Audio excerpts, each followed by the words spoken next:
I still remember the night, so clearly that it feels like the memory grew roots inside me. I walked into my family's brown brick house in Raleigh, America, the same house I kept alive for years with money I worked hard to earn. It was a warm evening, but the air in that home always carried a cold weight. I had paid the mortgage the year my parents were on the verge of losing it. I had covered medical bills that they claimed were impossible to manage. I even paid my younger sister Hannah's student loans because she told me she would drown without help. I kept telling myself that family comes first, and that love means giving without counting.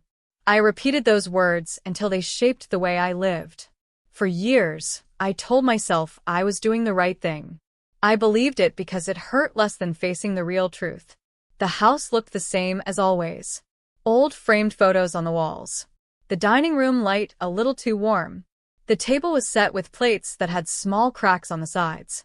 I had bought that table for them for $2,000 after the last one broke during a family argument. I chose it because it looked strong. I thought it would hold us together. I never imagined it would be the place where everything inside me would break instead. We gathered for dinner like nothing was wrong. My parents sat across from each other, wearing small smiles that always came out when they wanted to pretend everything was peaceful. Hannah sat near me, already swirling her wine as if she were ready for a show. She always smiled with a sharp edge, especially when she wanted to hurt me. That evening, she looked at me with that same smile, the one that said she had something waiting behind her tongue. She raised her glass and tapped it lightly with her finger. The sound echoed through the room. Then she said her words in that sweet voice she used when she wanted to sound innocent. Clear as daylight. You are the one with no husband and no kids. Must be peaceful having nothing. The laughter that followed from my parents was soft, almost polite, but it cut far deeper than shouting ever could. My fork stopped in midair. I felt the room shrink around me. I had spent years carrying these people, holding their lives together like glue they never bothered to buy themselves. I paid their bills when they were drowning, saved their house twice, and kept secrets to protect their pride. Yet to them, I was still the one they could mock because they believed I would never push back. My parents kept eating as if nothing important had happened.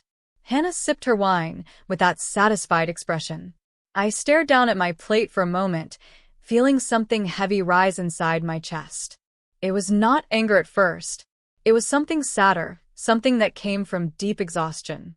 For the first time, I realized that all the giving I had done had never earned respect. It only made me a target. I placed my fork down slowly and lifted my eyes. I looked straight at Hannah. My voice came out calm, almost soft, but every word carried the truth I had swallowed for a decade. Where is your money? Oh, right. I have been paying for your life for 10 years. Her smile cracked. My parents froze. My father's jaw dropped slightly, and my mother's hands tightened around her napkin. For the first time, I saw fear in their eyes. Not because of my tone, but because they knew that I had finally spoken the truth. Without me, everything they had built would fall apart. They depended on me more than they ever admitted. The silence that filled the room did not feel peaceful. It felt tense, as if the walls were listening, and everything in the house knew this moment had been waiting to happen. My mother opened her mouth, but no words came out. My father looked down at his plate. Hannah stared at me as if she was trying to decide what to say next, but could not find anything to save herself. I pushed my chair back and took a deep breath. Something inside me shifted. It felt like a quiet click, the sound of a lock turning. For years, I had believed I needed their approval. I believed I had to keep giving, keep supporting, keep saving. At that table, I understood something new. Their love came with a price. Their respect had never been real. And their gratitude was a story I had made up in my mind to make my sacrifices feel meaningful. I looked at all of them and said the words I never thought I would say. I am done paying for everything. I am done carrying this family. I am done being the one you laugh at while you spend my money. The room turned into stone. No one moved. No one breathed. The entire house felt different, like it had been waiting for me to wake up. That moment should have been the end of it. A family argument. A harsh dinner. A painful truth finally spoken. But it became much more than that. It became the beginning of a deeper betrayal they had already committed long before I arrived that night. A betrayal they never expected me to uncover. I did not know it then, but their silence at that table was the first crack that would lead me toward the truth. And once I learned what they had done, there was no turning back. 2 days after the dinner that changed everything, I drove back to my own house in Charlotte, America. The drive felt longer than usual, as if the highway itself knew I was returning with a heart that felt heavier. My small white 2-story home sat at the end of a quiet street lined with maple trees. I had bought it with my own savings and a $75,000 down payment. It was the one thing in my life that no one else had touched. No one else had paid for it. No one else had a claim to. Every corner of it carried peace that I never felt in my family's house. When I unlocked the door and stepped inside, the silence felt warm instead of lonely. I set my purse on the wooden bench near the entryway and slipped off my shoes. My body felt drained, not from work, but from years of carrying too much weight. I walked into the kitchen, filled the kettle, and made a cup of tea. The steam rose gently, brushing against my face in a way that made my shoulders loosen. I sat at my oak desk near the window, looking out at the small garden I had planted last spring. Lavender. Mint. A few flowers that refused to bloom, but still stood stubborn and green. It comforted me. My mail sat in a neat stack on the corner of the desk. I went through the envelopes one by one. A water bill, a grocery coupon, a letter from the electric company. Nothing unusual. Then I saw a white envelope stamped with a European bank logo I did not recognize. At first, I thought it was a scam. I almost tossed it aside, but something about the folded weight of it made me pause. I opened it slowly. The first page looked simple enough. A greeting. A notification. But when I turned to the second page, the breath in my lungs stopped. My own name sat at the top in bold letters. Under it, a summary of an account worth £92,000. The money had been transferred 3 weeks ago. The signature at the bottom was supposed to be mine. It looked close. Very close. But it was not my hand. Someone had copied my writing and placed it on an official document. A chill spread through me, moving up from my fingertips to my spine. I stared at the signature again, my eyes following the curve of the letters. Then I saw it. A slant that did not match my real handwriting. A loop that I never used. My mind began to race. I flipped to the attached form, and that was when I saw the second signature. One I knew so well that my stomach twisted. It belonged to my father. For a long moment, I sat frozen. The sound of the ticking clock on the wall grew louder, then quieter, then louder again, as if the world around me was shifting. My father had signed a document using my name, my identity, my information. They had taken money from a bank I had never opened, in a country across the ocean. They had not asked me for help. They had stolen from me. The betrayal cut in a way I never expected. Not because of the amount, though £92,000 was no small thing. It was the truth behind it. I had saved their home, paid their bills, and carried them through every hard season. And instead of being grateful, they took more the moment I stopped giving freely. I felt something inside me crack, not loudly, but in a slow, painful way. I took a deep breath and stood up. My hands trembled, but not from fear. From clarity. I gathered more mail, old files, and pulled out my laptop. I began searching through bank statements I had never looked at closely because I believed I was safe from this kind of betrayal. I was wrong. The next 2 days became a blur of digging through records, printing documents, and opening old emails. I found more than I expected. A phone number used for verification that belonged to my father. An email address my mother had used to sign up for coupons and online store rewards. Even a scanned copy of my identification card, which I never provided to anyone. Every piece built a picture they assumed I would never see. I walked through my house in circles during breaks, trying to steady myself. The idea that they had gone this far behind my back felt heavier than any bill I had ever paid for them. I sat on my couch and stared at the wall, letting the truth sink in. They never loved me for who I was. They loved the version of me that could fix their problems with money. When I stopped fixing, they created new ways to take. The hurt came in waves. The anger came later, quiet and deep. But through all of it, I did not cry. I did not shout. I did not collapse. Instead, something else grew inside me. A steady determination. A calm strength that felt almost unfamiliar after so many years of being soft for people who did not deserve it. I took a notebook and wrote everything down. Every number. Every date. Every copied signature. I prepared a folder that held the proof they never expected me to find. They believed they were smarter than me. They believed I would always be the one who stayed quiet. They believed I would never turn against them. But they were wrong. By the end of the second night, I had everything I needed. I closed the folder and placed it on my desk. My heart beat slowly, not wildly. I knew what I needed to do next. I was going back to Raleigh. And this time, I was not the daughter who carried them. I was the woman who came for the truth. The folder sat on the passenger seat beside me as I drove toward Raleigh. It felt heavier than paper should ever feel, as if every printed line carried the truth I never wanted to face. The sky above the highway looked clouded and low, almost as if it was pressing down on the world. I kept my hands steady on the wheel, but inside me, there was a sharp pull between anger and heartbreak. I had spent years believing my family would never cross certain lines. Now I knew they had crossed all of them without hesitation. When I reached my parents' house, the street was quiet. I parked in front of the brown brick house that I had saved twice with my own money. I sat behind the wheel for a long time, breathing slowly, holding the folder on my lap. For years, I had walked into this house feeling like a provider, a protector, a daughter who would fix everything. Today was different. I had come as a witness to my own betrayal. The evening air felt thick when I stepped out of the car. I walked up the front steps and opened the door without knocking. They never locked it. They always assumed I would walk in whenever they needed something. The sound of the television drifted from the living room. I followed it. All three of them were there, exactly as if they were waiting for me without admitting it. My father sat on his old recliner, leaning back with his legs stretched out.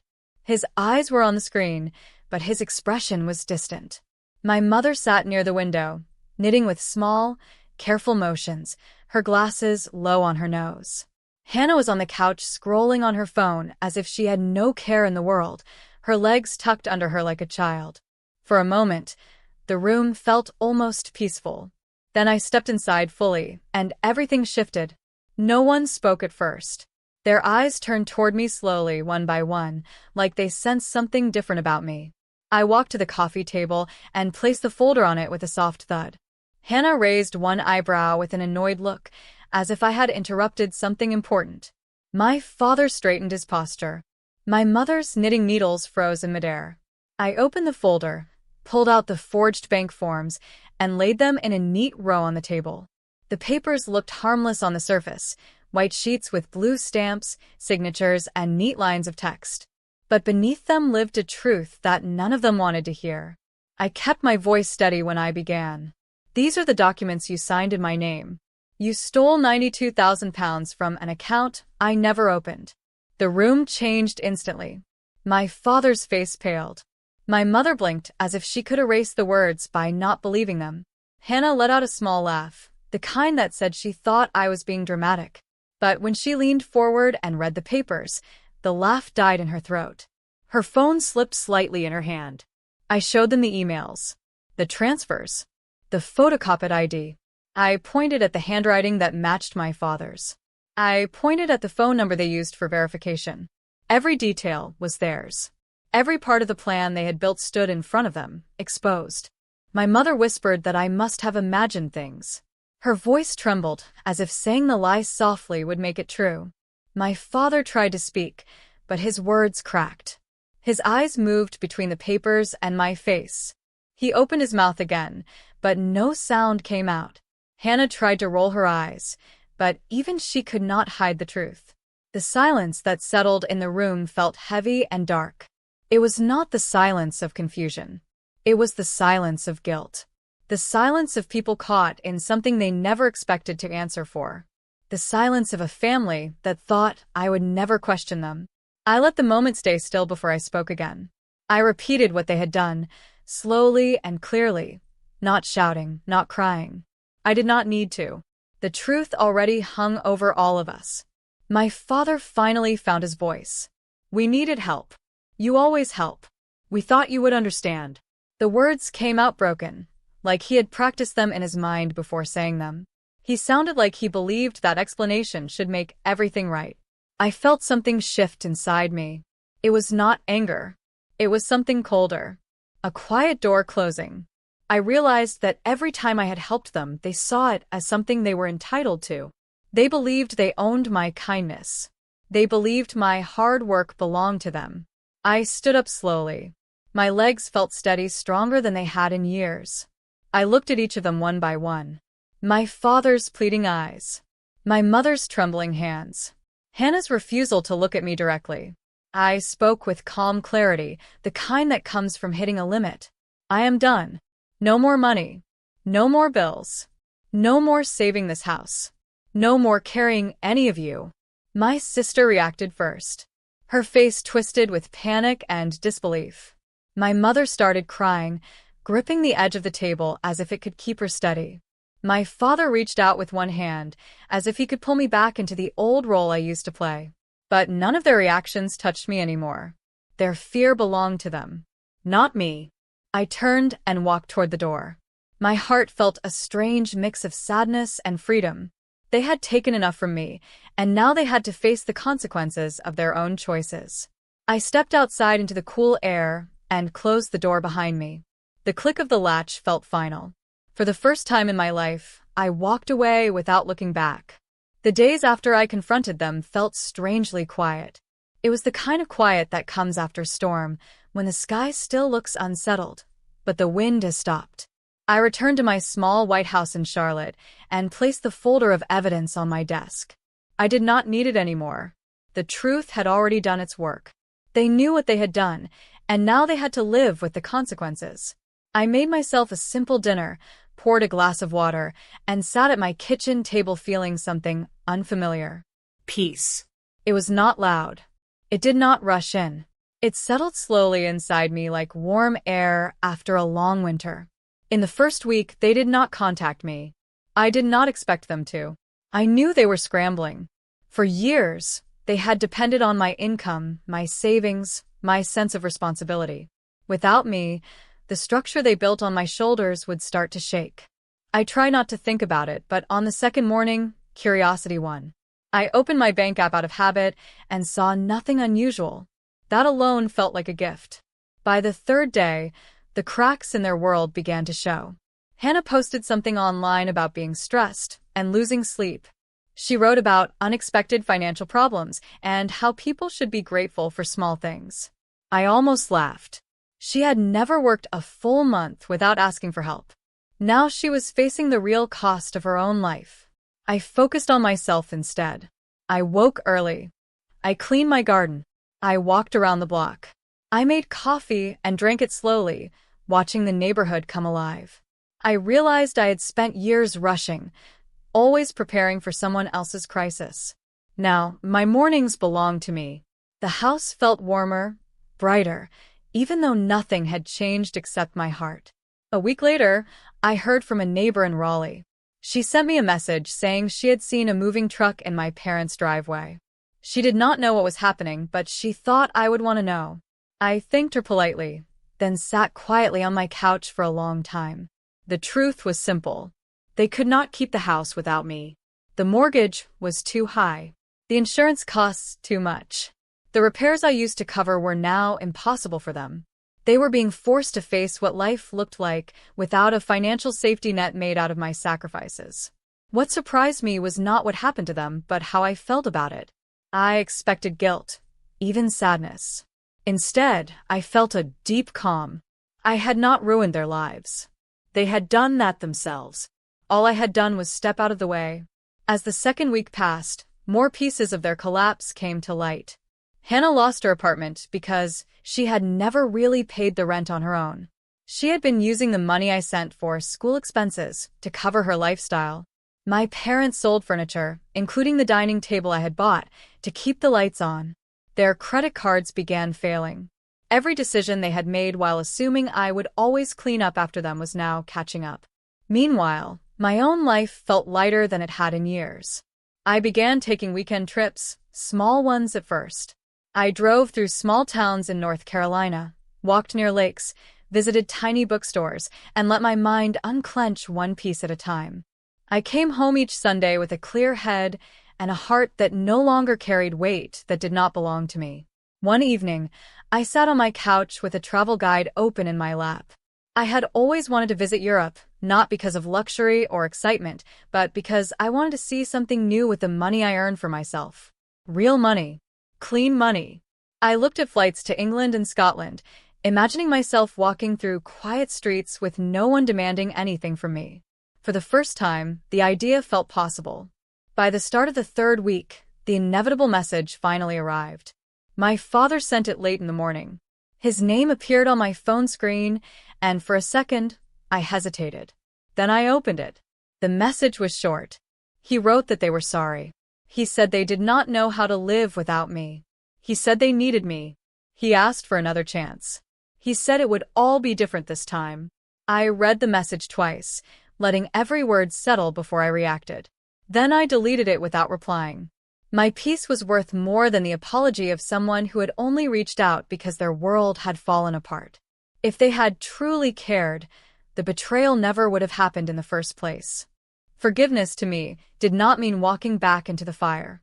Forgiveness could be a quiet release, a choice to let them face their own actions while I stepped into a future they no longer controlled. I stood up, walked to the front door, and opened it. The fresh air touched my face. The sun warmed the doorway. I closed the door gently behind me, and in that small motion, I felt something warm bloom inside my chest. It was not joy. It was not relief. It was something deeper. It was freedom. The kind of freedom that comes when you finally understand your worth and refuse to hand it to people who only want to use it. The kind of freedom that feels simple but powerful, like learning how to breathe all over again. I stepped forward into my quiet street, knowing that for the first time in my life, every step was mine.